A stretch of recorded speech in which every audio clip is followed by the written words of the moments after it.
J'ai choisi de consulter parce que déjà je trouve l'idée magnifique. J'avais besoin d'une ordonnance pour une mammographie. Un examen que je repoussais parce que voilà, consulter pour ça et là avoir le bus devant mon lieu de travail, je ne peux pas faire mieux. Le bus des femmes, pour nous, c'est de l'innovation. C'est une innovation sur une nouvelle forme d'organisation de la santé. C'est une équipe de professionnels, une sage-femme et une infirmière, pour aller au plus près des populations.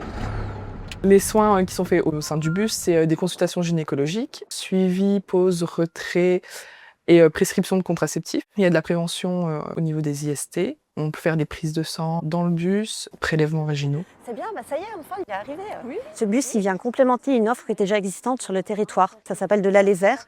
C'est top ça. On va essayer de redonner le chemin de l'accès à la santé aux personnes qui sont les plus éloignées du territoire ou à des personnes qui, naturellement, n'iraient pas spontanément prendre rendez-vous avec un gynécologue ou une sage-femme. On a décidé de se stationner à Montmirail-le-Château parce que c'est un village où il y a peu ou pas de sage-femme aux alentours et dans le village même. C'est assez compliqué maintenant d'avoir des rendez-vous assez rapides. Là, en l'occurrence, j'étais inquiète. Donc, j'avais besoin aussi d'être rassurée. Voilà, donc le dialogue aussi avec la sage-femme est hyper important. Ouais. Et donc là, oui, ça a été réglé en quelques minutes. C'est vraiment parfait. On va tourner avec le bus, on fait 3 jours par semaine, du lundi au mercredi. Et le jeudi, on va en établissements médico-sociaux ou aux associations pour intervenir auprès des femmes en situation de handicap. Sur les AT, on accompagne 80 travailleurs en situation de handicap. J'accompagne 11 femmes qui ne profitent pas d'un accompagnement social ou médico-social.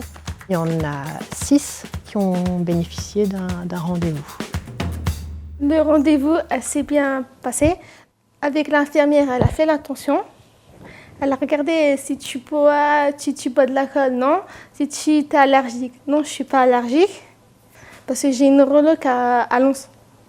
Elle me suit à Lens là-bas, donc elle me suit pour mes crises d'épilepsie. Après, ça m'a fait du bien de parler à la sage-femme. On a quand même des parcours de soins qui peuvent être à des moments complexes, avec des interruptions.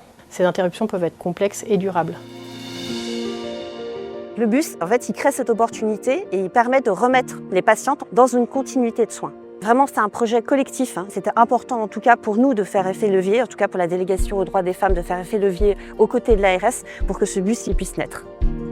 C'est le droit à la santé, c'est avec le tiers payant et c'est sans dépassement d'honoraires. Donc c'est une réponse aux besoins de la population et en particulier les femmes dans ce domaine.